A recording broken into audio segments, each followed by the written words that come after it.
Good morning all of you. GRC inspire chemistry tech के इस video में आपका स्वागत है।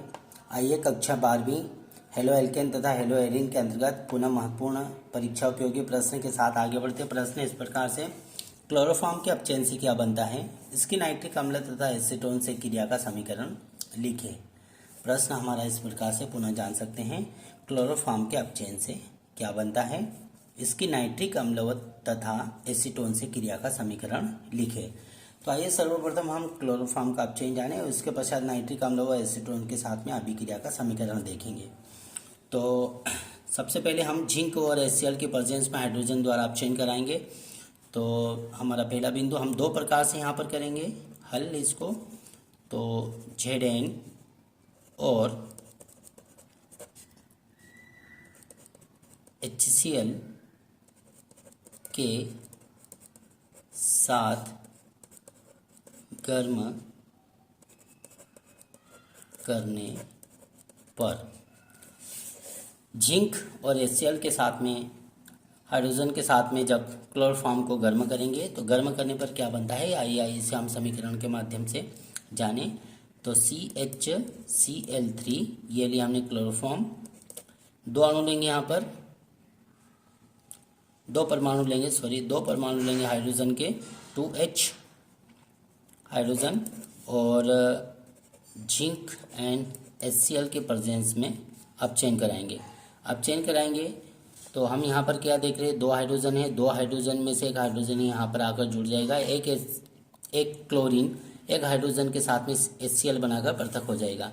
तो ये प्राप्त हुआ CH2, एक हाइड्रोजन आकर जुड़ गया CH2 एंड CH2Cl2, एक क्लोरीन हाइड्रोजन के साथ में HCl बनाकर पृथक हो जाएगा HCl इस प्रकार से।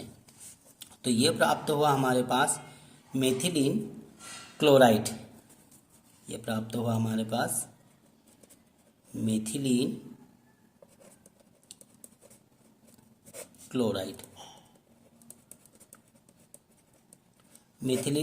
प्राप्त हुआ, अर्थात जिंक और HCl के साथ में जब क्लोरोफॉर्म को हाइड्रोजन द्वारा अपचयन कराएंगे तो मेथिलीन क्लोराइड प्राप्त होगा।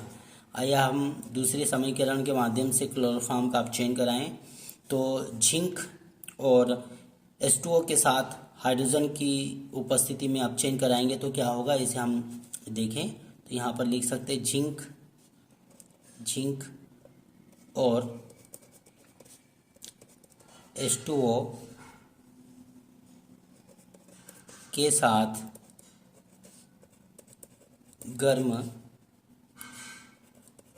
करने पर, जिंक और H2O के साथ गर्म करने पर, अर्थात क्लोरोफॉर्म को हाइड्रोजन के साथ में जिंक और H2O की उपस्थिति में गर्म करने पर क्या होता है, आइए इसे हम समीकरण के माध्यम से जानें।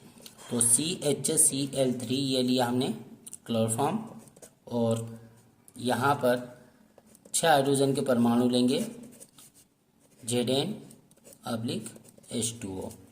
तो हम यहाँ पर क्या देख रहे हैं, 6 हाइड्रोजन के परमाणु में से 3 हाइड्रोजन के परमाणु आकर यहाँ पर जुड़ जाएंगे और प्राप्त होगा हमारे पास मीथेन CH4, 3 आकर जुड़ जाएंगे, एक ऑलरेडी जुड़ा हुआ है CH4 अर्थात मीथेन, 3 हाइड्रोजन बचे हैं, 3 क्लोरीन के साथ में 3 HCl बनाकर पृथक हो जाएगा 3 HCl इस प्रकार से।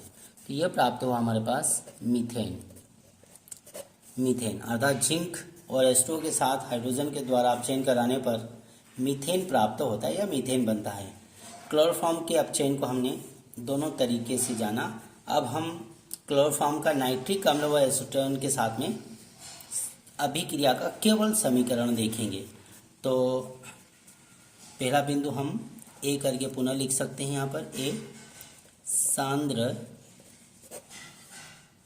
HNO3 से क्रिया, नाइट्रिक अम्ल से क्रिया कराने पर क्या होगा। तो आइए इसे हम केवल समीकरण के माध्यम से जानें। तो ये लिया हमने CHCl3 क्लोरोफॉर्म प्लस नाइट्रिक अम्ल को हम तोड़कर लिखेंगे HONO2। रासायनिक समीकरण को ठीक से समझा जा सके इस आधार पर हम इसे तोड़कर लिख रहे, केवल समझने के आधार पर। तो क्या होगा, Cl3 और ये जो हाइड्रोजन है, यह हाइड्रोजन पृथक होगा और H2O बनाकर पृथक हो जाएगी, अर्थात 2 हाइड्रोजन और 1 ऑक्सीजन जल का अणु बनाकर पृथक हो जाएगा और NO2 जुड़ जाएगा।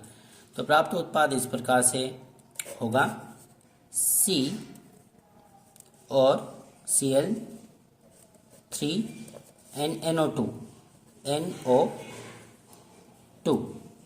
जुड़ जाएगा और जल का अणु पृथक हो जाएगा H2O। तो जब सांद्र नाइट्रिक अम्ल से क्लोरोफॉर्म की अभिक्रिया कराएंगे तो यह प्राप्त उत्पाद है क्लोरोपिक्रीन।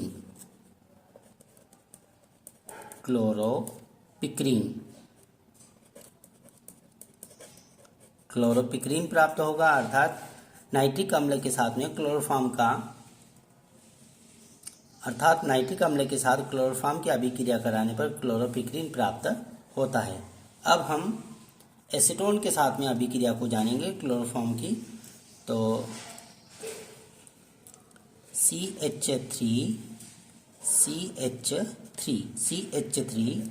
CO CH3 यह है एसीटोन। अब एसीटोन की अभिक्रिया कराएंगे क्लोरोफॉर्म के साथ में CHCl3।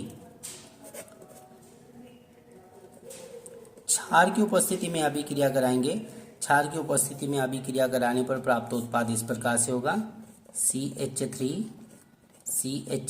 ये दोनों CH3 है एंड C ये।